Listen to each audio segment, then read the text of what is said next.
گهدارên عزیز ev der podcast Kurdiye. Ji bernameya Jîngeh û Jiyanê ez Usuf Varlı. Di vê rêze podcastê de ez ê ji were qala jîngeh, guherîna keşehwayê, cotkarî û terşdarî, bikaranîna enerjiyê û bandorên van bûyeran yên li ser civat û mirovan dibe û bi taybetî jî li Kurdistanê ev bûyer çawa diqewmin bikim. Di destpêkê de ez spasê Mehmed Salih Bedirxan dikim ku bû vesîleyê vê bernamê. Podcast Kurdî qise dike ji podcastkurdî.com û hemû platformên podcastan hûn dikarin li me guhdar bikin. Her ku em dizanin, qirêza keşehewayê û jîngeh du warên gelek girîngin, me xwest ku em bi vê hişmendiyê ve bernameyek wiha ava bikin. Ka werin, di xeleka yekem de em hîn bibin ku keşehewa çi ye û bandor û sedemên wê çi ne. Piştî şoreşa pişesaziyê, bikaranîna rejiyê berbelav bû. Bi vê berbelavbûnê re hin zanistvanan îdia kirin ku keşehewa tê guhertin, jîngeh û çavkaniyên xwezayî wêran dibin û qirêjbûna hewayê li ser tendurustiya mirovan bandorên nebaş çê dikin. Lê mixabin heta nîveka 1907yan ev nîqaş û gotinên zanistvanan nehatin guhdarkirin. Piştî lêkolînên li ser jîngeh û keşehewayê zêde bûn, hêdî nirxandina ku cîhana me de problemek kadî heye dest pê kir. Di lûtkeyên neteweyên yekbûyî de guherîna keşehewayê ya bi genbûna kadî re hê bêtir hat nirxandin û nîqaşkirin. Di civîna sêyemîn ya lûtkeya cîhanê ya ku di sala 1992 li bajarê Rioyê hatî sazkirin de ji bo pêşkirtina guherîna keşehewayê û genîbûna jîngehê daxuyannameya Rioyê hat îmzekirin. Bi dem re lêkolînên kûr hatin kirin û van lêkolînan nîşan dan ku cîhanê de pirsgirêkek ciddî ya ku bi bizavên mirovan re çêbûyî dest pê kiriye. Bi van bûyeran re di sala 1994 de panela navhikûmetî ya guherîna keşehewayê bi armanca zêdekirina lêkolînên li ser guherîna keşehewayê ya bi sebeba bizavên mirovan çê dibe û zêdekirina hevkariya navnetewî hat damezrandin. Di heman salê de peymana çarçoveyî ya guherîna keşehewayê ya neteweyên yekbûyî hat îmzekirin û li gorî vê peymanê konferansa guherîna keşehewayê di sala 1995 de li Berlînê saz bû. Li gor peyama çarçoveyî di sala 1997 de protokola Kyotoyê ya ku berpirsyariyên dewleta yên ji bo kêmkirina gazên serayê zêde dike, bi taybetî jî dewletên pêşketî hat îmzekirin. Di vê mijarê de gava herî mezin bi îmzekirina peymana Parîsê hat avêtin. 193 dewletên cîhanê bi vê peymanê re biryar û sozdan ku ew ê zêdebûna nîvekiya germahiyê ya kadî li gorî demên berî şoreşa pişesaziyê dê bihêlin bin di dereca de. Tevî ku van biryar, peyman û civîna bandorên guherîna keşehewayê roj bi roj zêde dibin. Ev rewş pirsên guherîna keşehewayê çi ye? Guherîna keşehewayê ya bi bizavên mirovan çê dibe tê çi watê? Bi rastî jî keş tên guhertin an na. Em çawa dikarin pêşî lê bigirin? Dînin bîra merif. Di vê bernamê de bi awayek zanistî em ê hewl bidin ku bersiva van pirsan bidin û bûyera guherîna keşehewayê vebêjin. Guherîna keşehewayê çi ye? Da ku jîndarî li ser cîhana me dewam bike, an jî herî kêm çeşîdiya cûreya dewam bike, germahiya hewayê ya da ast û navberek diyarkirî de hewce ye. Di dîroka cîhanê de germahî him heremî him jî kadî hatiye guhertin. Lêbelê ne germahiyek ne jî sermayek gelek zêde çê nebûye. Hewa bêhtir di hevsengiyekê de sekiniye. Ev hevsengî jî ji bo domdariya jîndariyê derfetek ava kiriye. Dîrêj ji tavê tên pêşî digihên atmosferê, paşê digihên rûyê cîhanê û tîrên ji rûyê cîhanê şeq didin atmosferê û miqdarek ji wan tîran da atmosferê de asê dibin. Bi xêra van bûyera hevsengiya germahiyê çê dibe. Hin gazên da atmosferê de مینا دوکلا آوه، کاربون دی اکسید، آزود و قسمک دیرین طاوه ین جری خوار اسمان شوق ددن آسه دبن و اف بویر دبه سدما گرمبونا جیهانه. جوه بویره را باندورا سرایه تی گوتن. جدوکلا آوه، کاربون دی اکسید، نیتروز اکسید، متان و اوزون را گازین سرایه تی گوتن جبو کو او دبن سدما بویره سرایه. بخیره باندورا سرایه جیهانا ما دمینه دی گرماهیک نیزیک ایدالا خوده کو او جبو دومداریا جینداریه بیویسته. خرابونا باندورا سرایه هم جبر سببین خوزایی هم جبر سببین چیکری خطرک لسر جیانا زندواران چه دیگه. گوهرینا کشو هوای جبر هن سببان جخرابونا وی هفسنگیه چه دبه. لیبله اف خرابون دی دیرو که ده نجارا اوله کو چه دبه. ده تخمین کرن کو چند دمانده جبر سببین جور بجور هن گوهرینن کشو هوای ین هم هرمی هم جی قادی چه بونه. و دیسا ده تخمین کرن کو هن ومرین و واندابونن گرسایی جبر گوهرینا کشو هوای چه بونه. تی فکرین کو یک جوان گوهرینا باندورک لسر ومرینا دینازوران چه کریه و یک دنجی جبر گوهرینا گرماهی هوای بویه سببا سردما قشاییه. تی فکرین هیا کو گوهرینا کشو هوای یا وی چاخه به سردما ومرینک به وی هوایی. سبب گوهرینا کشو هوای گلو جداهیا دنافبرا گوهرینا کشو هوای یا وی چاخی و چاخن دنده چه بویی چیه؟ ام چاوا دکارن جوی گوهرینا کشو هوای خواه خلاص بکن.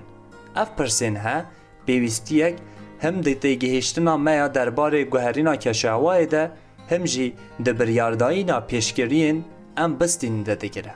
وکی کو مجور ده جی بحثی کری قریزا کشو هوای به سبب کو مقدار گازن سرای ین ده اتمسفر ده چه ده به.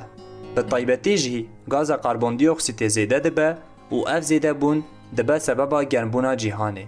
جبو کو ام باشتر فهم بکن که اف زیده بونه خوزاییه و نای تخمین کرنه یا نا دوی ام بره خوا بدن هن لیکولینان. لگور لیکولینک هاتی کرن جه 1908 حتی ده 2021 گرمیا هوای پر زیده بویه. لگوری دمین پیشیا شورشا پشسازیه گرماهی جیهانامه وی چاخی 1.1 بله زیده بویه. اف زیده بون جی جبر زیده بونا گازن سرای ین دا اتمسفر ده و ام باش دزانن کو زیده بونا گازن دا اتمسفر ده جبر مکینهی بونه، اندرستری بونه و بکارانینا آردوین فوسیلانه.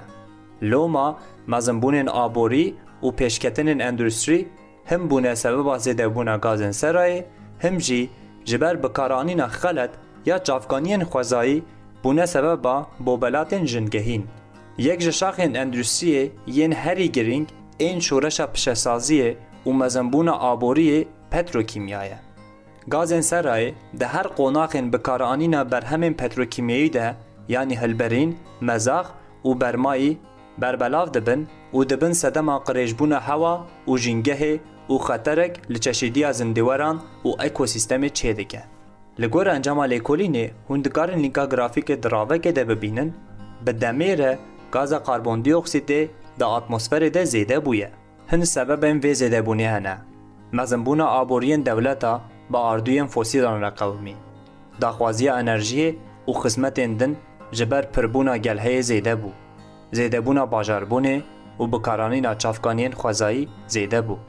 جسالا 1958 پیده روانگه ها ماونا لونای هر سال نیوگیا کاربون دی اکسید ده پیوه. اف بیوانا کاربون دی اکسید به پرانی جطوف و طبقه قشایتین چه کرن. ده سال 1958 ده بیوانا یکم ده مقدار کاربون دی اکسید 317 پی پی ام هات بیوان. ده هیاما پیشیا اندرسیبونه ده دیربونا کاربون دی اکسید نیوگی 280 پی پی ام هاتبو بیوان.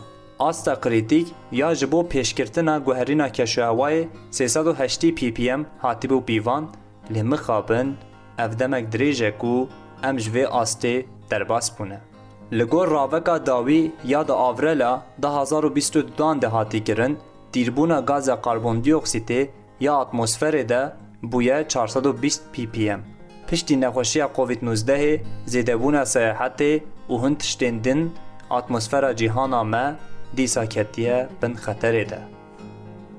Gelo maguherîna keşûhewayê ji ber mirovan çê dibe? Her 6-7 salan carekê rapora guherîna keşûhewayê tên weşandin ya ku tê de bûyerên hewayê yên li cîhanê guherînên ekosîstemên behrî û bejahî, rêjeya gazên serayê yên li atmosferê û hemî faktorên din ên mirovî û xwezayî hatine lêkolînkirin û analîzkirin hene. Navê van rapora, raporên nirxan yên IPCC'yê ye. Heta niha ev rapor 5 caran hatiye weşandin û ya dawiyê gelek bandor kere. Rapora nirxan ya IPCC'yê ya pêncemîn de tê vegotin ku sebeba guherîna keşûhewayê mirovin û ji bo vê tiştê terma ve birî hatiye bikaranîn. Yani sebeba guherîna keşûhewayê bi awayek vebir û teqes mirovin. Di metodên çendanî de bi piranî nayê gotin ku tiştek teqez e. Zanistvan her tim para çewtiyê di nava sadî 1 û sadî 5 de dihêlin. Di vê raporê de weke gotinek wisa teqez terma vebirî hatiye bikaranîn, meriv jê fehm dike ku rastî jî ev guherîna keşûhewayê ji ber mirovan çêbûye. Nefikirin ku di vê raporê de tenê li ser tiştên bi destên mirovan çêbûyî hatiye lêkolînkirin. Li ser tiştên qet eleqeya mirovan pêre tuneyî jî mînak teqînên volkanan, tir û fisê heywanan hatiye lêkolînkirin. Gurtasî ew gotinên ku guherîna keşûhewayê vir e, an jî guherîna keşûhewayê tiştek xwezayî ye, ne ji ber bizav û çalakiyên mirovan çêbûye. Ne rastin û em êdî dizanin ku ev guherîna keşûhewayê ji ber bizav û çalakiyên mirovan çêbûye.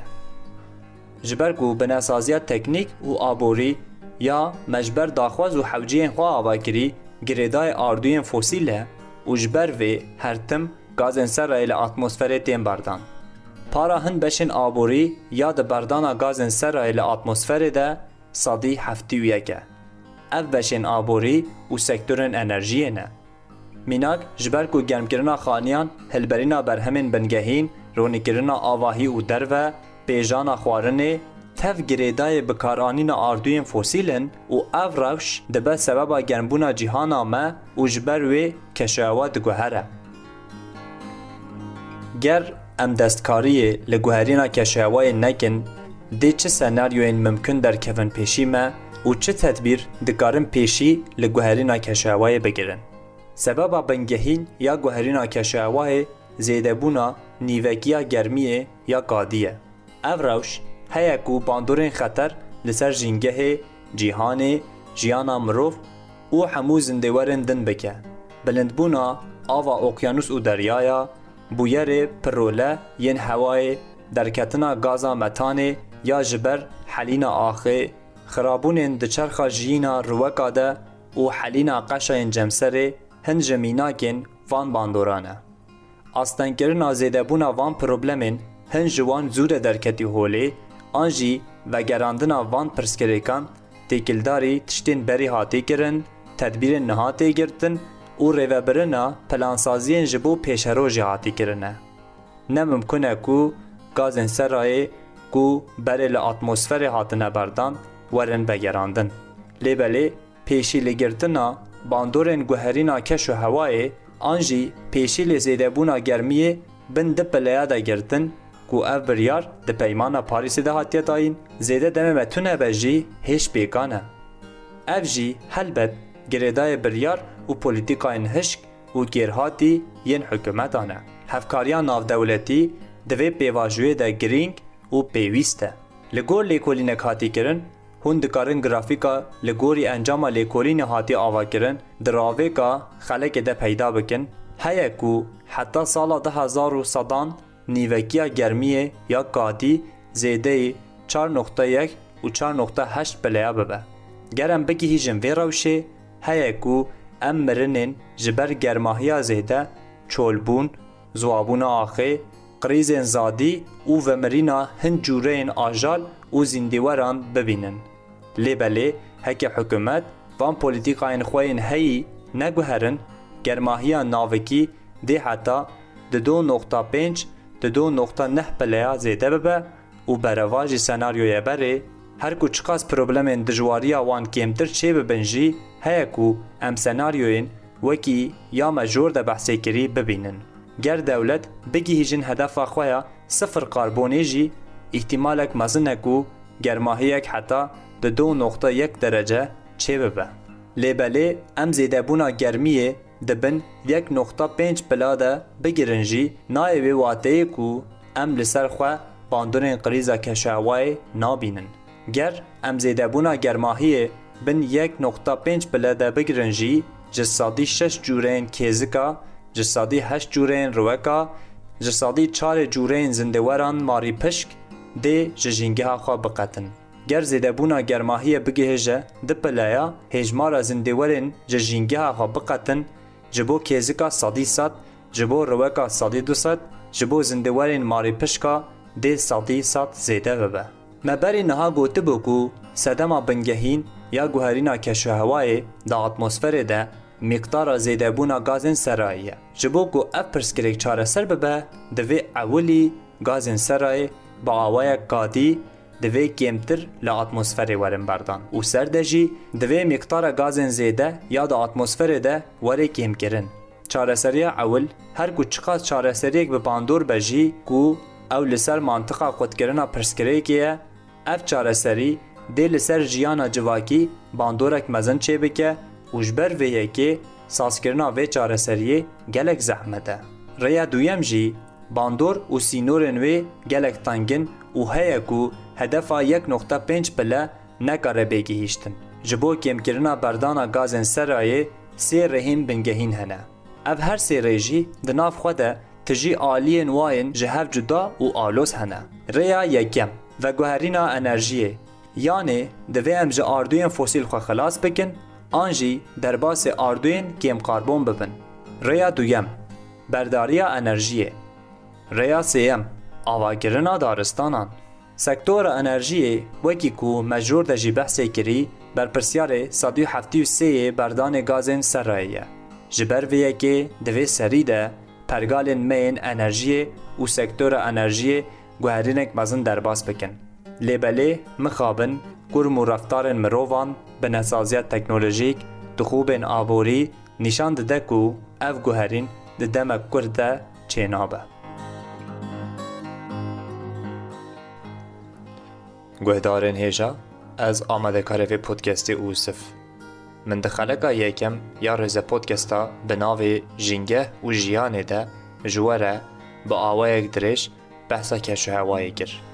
Heta carekê din û bi hêviya xeleka din bimînin di nav xêr û xweşiyê de. Podcast Kurdî qise dike ji podcastkurdî.com û hemû platformên podcastan hûn dikarin li me guhdar bikin.